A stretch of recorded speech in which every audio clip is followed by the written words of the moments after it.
Сәлем құрметті менің солақай тоқымашыларым. Мен сіздерге бүгін мынадай 5 бұрышты прихватка тоқуды үйрететін боламын. Ол үшін бізге мынадай 2 түсті жіп керек болады. Немесе бір түспен тоқсаңыздар да болады. Және крючок, қайшы керек болады. Ал жұмысымызды бастаймыз. Бірінші жіпті қолымызға орап аламыз. Қысқа жағын ұстап тұрып, ұзын жағын айналдыра ораймыз. Енді ары қарай тоқимыз. Крючокқа ұзын жіпті іліп шығарып, осы ілмекке 2 ілмек аламыз. Мінекей 2 ілмек. Ары қарай столбик с нагидым тоқимыз, яғни ілмекпен тоқитын боламыз. Бір ілмек іліп аламыз да, дөңгелектің ішінен жібіліп шығып, мінекей 2 жіптен 1 жіп, 2 жіптен 1 жіп шығарып, столбик тоқитын боламыз. Енді 2 бос ілмек аламыз. Ары қарай тағы да столбик тоқимыз. Мінекей 1 столбик, 2 столбик. 2 ілмек аламыз. 2 столбик тоқимыз. Яғни бірінші қатарымызда бізде 2 столбиктен болады. 2 столбик.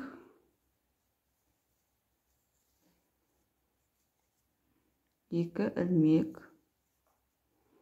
2 столбик. 2 столбик. 2 ілмек. 2 столбик тоқимыз. Соңғы 2 столбикті тоқимыз.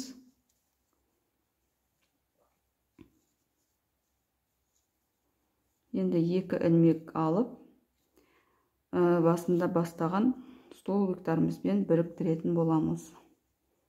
Мінекей. Мына жерде өзі белгілі болып тұрады өзі. Содан іліп алып, ұзын жіптен іліп шығарып, келесі ілмектен шығарып аламыз. Мінекей.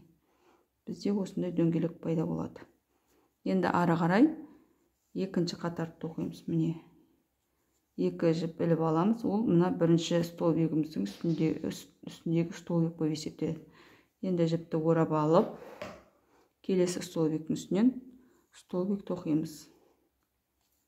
Бірінші қатарда бізде 2 столбик болса, екінші қатарда бізде 2 столбик қосылады екі жағынан. Яғни мына бос ілмектердің үстінен бізде столбик түсетін болады. Мінекей 1 столбик, 2 ілмек аламыз да, сол бос ілмектің үстінен столбик тоқимыз. Ары қарай әр столбиктің үстінен столбик түседі.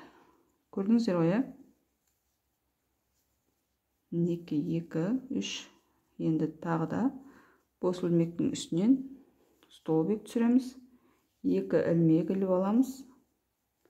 Тағы да сол ілмектердің үстінен столбик түсіреміз.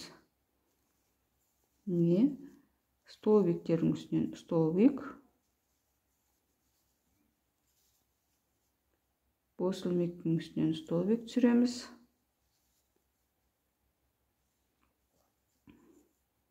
2 ілмек іліп аламыз. Столбик. Столбиктердің үстінен столбик істейміз.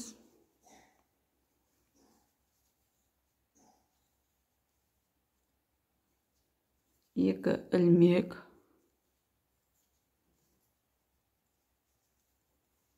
Столбик. 2 ілмек іліп аламыз. Столбик түсіреміз. Мына жерде мінекей соңғы столбиктердің үстінен столбик тоқимыз. Мына жерден бос ілмектен 1 столбик тоқимыз. 2 ілмек іліп алып, екінші столбикті түсіреміз. Енді мына басында бастаған столбиктарымызбен біріктіреміз. Мінекей.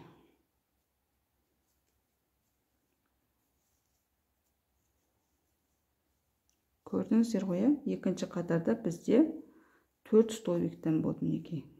Көрдіңіздер ғой, енді үшінші қатарымыз бастаймыз. 2 ілмек іліп аламыз. Енді ары қарай тура жаңағы екінші қатардағыдай әр столбиктің үстінен столбик түсіріп,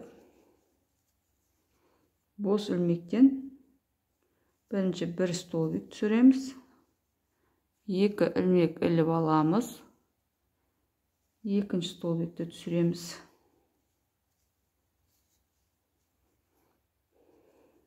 Ары қарай әр столбиктің үстінен столбик түсіріп отырамыз мінекей.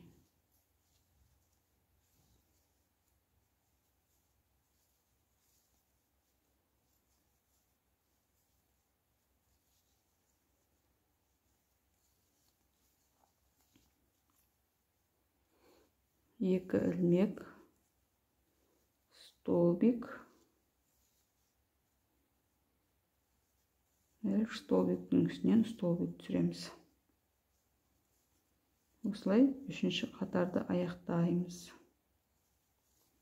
Соңына дейін осылай тоқимыз. Міне мен үшінші қатардың соңына келдім. Бос ілмектен бір столбик тоқимыз. 2 ілмек іліп аламыз. Сол столбикте, бос ілмектен тағы да бір столбик тоқимыз. Енді мына столбиктің үстінен бір столбик тоқимыз. Енді екі қатарды біріктіреміз. Мінекей. Үшінші қатарда бізде 6 столбик болу керек. 1, 2, 3, 4, 5, 6. 6-6-дан әр неде қатарда 6 столбиктен болады. Енді төртінші қатарымызды бастаймыз. Дәл алдыңғы қатардағылардай әр столбиктің үстінен столбик тоқимыз.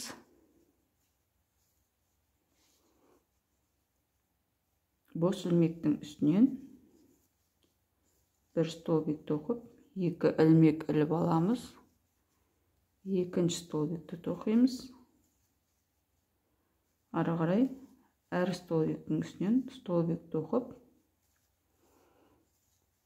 айналдырып тоқып шығамыз төртінші қатарда. Неге төртінші қатардың соңына келдім. Соңғы ілмектің үстінен бір столбик тоқып, 2 ілмек іліп аламыз. Екінші столбикті тоқимыз. Мына жерде бізде енді 2 столбик болады. Осы 2 столбиктің үстінен столбик тоқимыз. Сөйтіп қатарды біріктіреміз. Мінекей. Бізде төртінші қатарда уже 8 столбик болады. Әр қатардағы столбиктеріңізді санап түгелдеп отырыңыздар. 5-ші қатарды тоқып бастаймыз. Бізде бұл жерде 6 қатар болған. 6 қатар мендегі прихваткада. Сіздер өздеріңіз білесіздер, қалай ыңғайлы солай жасайсыздар. Мен енді осы 5-ші, 6-ші қатарды тоқып шығамын. Неке мен 6 қатарды тоқып біттім. Енді соңында сіздерді қалай біріктіру керек, соңында қалай біріктіру керекін көрсеткім келеді қазір. Жіпті қырқамыз. Міне қарап отырсаңыздар, мына жерде бізде көрдіңіздер ғой, жүрекше сияқты пайдалы. Тура осылай аяқтауымыз керек. Ол үшін мына жердегі біріктіретін қатарымыздан крючокты кіргізіп, жіпті шығарып аламыз бірінші. Одан кейін мына бастаған жіп шығып тұрған жерден қайтып кіргіземіз. Көріңіздер. Соны тура өзіндегідей болып аяқталады. Міне кейінде аяқтадым.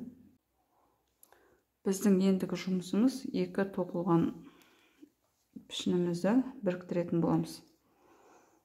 Біріктіру үшін біздің әр ілмектеріміз бір-бірімен сәйкестендіріп аламыз бірінші.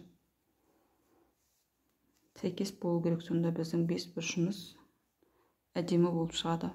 Енді қалай біріктіреміз? Бос ілмектен крючогымызды өткізіп, жіпті іліп алып, келесі беттен шығарамыз мінекей. Енді қысқа жіпке тиіспейміз, ұзын жіпті іліп алып, мінекей, ілмек пайда болып бізде. Ары қарай әр столбиктің үстінен былай біріктіріп отырамыз. Екі түсті бір-біріне қосып, екі жақтағы столбиктермен біріктіреміз міне.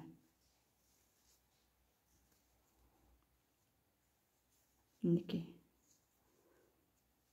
Бір-бірімен сәйкес келу керек столбиктеріміз. Тура болып шығу керек. Егер тура болмаса, біздің бес бұрышымыз дұрыс шықпай қалады.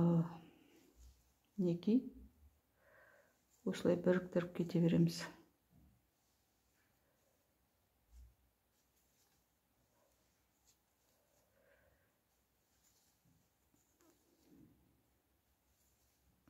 Міне. Бос ілмекке келген кезде екеу тоқимыз мінекей. Екі рет іліп алып тоқимыз. Ары қарай әр столбиктің үстіне столбик түсе береді осылай.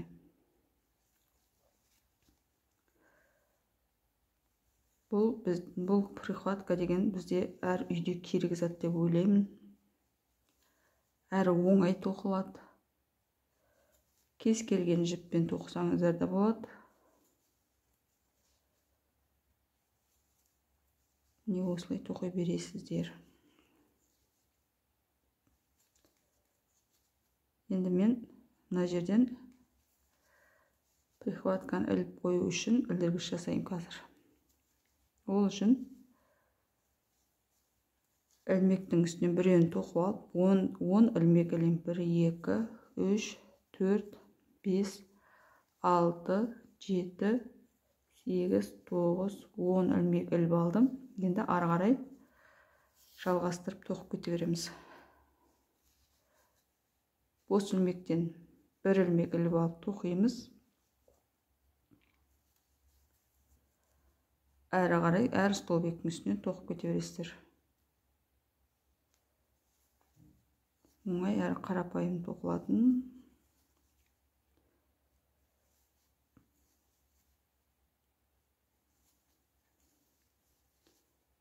Осылай соңына дейін айналдырып тоқып шығамыз.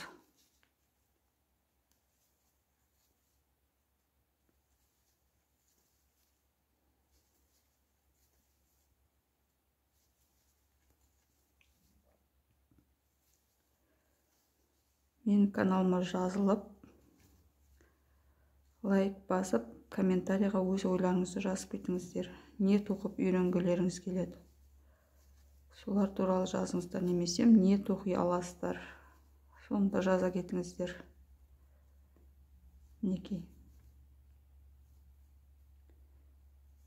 Осылай аяқтайсыздар соңына дейін. Мінекей, мен соңына келдім. Ілмектің үстінен іліп алып, мінекей, соңғы ілмекті тоқыдым. Енді тура жаңағы әдіспен біріктіреміз.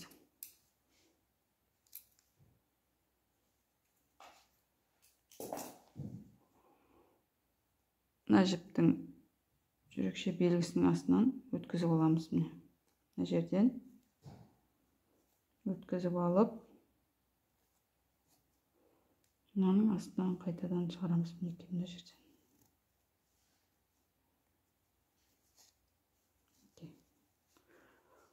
Бірдей болып тұр. Ешқандай да бүлінген ештеңе жоқ. Ал мына артық жіпті мына арасынан тоқып өткізіп тастаймыз.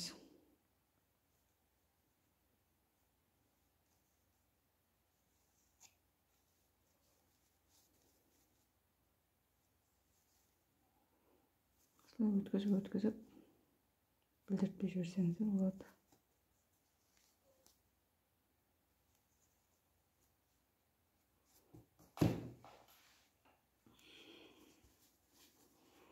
Неке бізде осындай әдемі приходка пайда болды. Біреуге сыйлық, өз әр келіншектің үйінде осындай керек деп ойлаймын мен. Мінекей, каналыма тіркеліп лайк басып кетіңіздер. Комментарияға өз ойларыңызды жазып кетіңіздер.